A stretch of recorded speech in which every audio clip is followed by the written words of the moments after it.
Blackstone Audio presents Beat Until Stiff by Claire M. Johnson. This book is read by Christine Williams. To my father, Gordon Henry Johnson. Chapter 1. I debated whether it would be worth 10 years in San Quentin if I beat Tom to death with the salt and pepper shakers. He continued to complain, cajole, bitch, beg, mope, and wheedle. We'd only been seated for 5 minutes. So she changed her mind. What's the big deal? Those chocolate owls. He snorted in derision.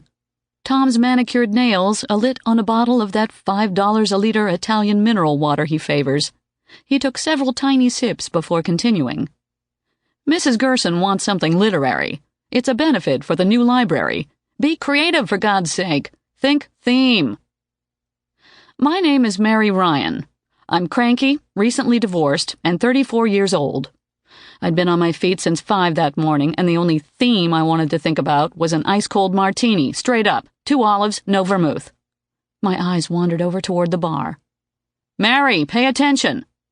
Tom pounded the table with a fat fist.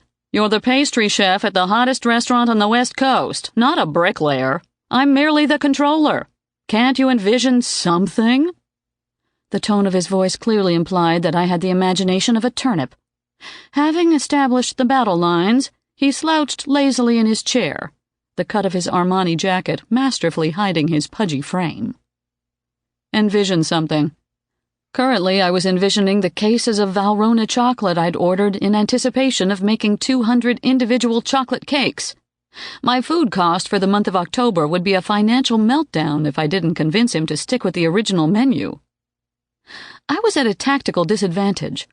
My Ross wardrobe always paled in comparison with Tom's designer togs, but today I was more disheveled than usual. Anticipating a battle, I'd tried to boost my professional appearance by brushing my teeth and turning my apron to the clean side. But I'd been stirring caramel over a hot stovetop for the past 2 hours and was bedraggled and sweaty.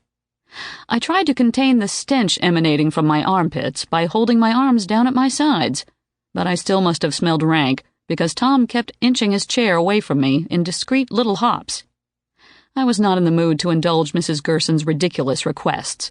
We sat at a table in the restaurant, trying to finalize the menu. It was 4 o'clock, the lull between lunch and dinner service. In the background, the kitchen hummed with activity as the crew sliced, diced, and whacked away in preparation for dinner. The dining room still bore the remnants of lunch service. A linen napkin here, a dirty wine glass there. Within an hour, all the... Sample complete. Ready to continue?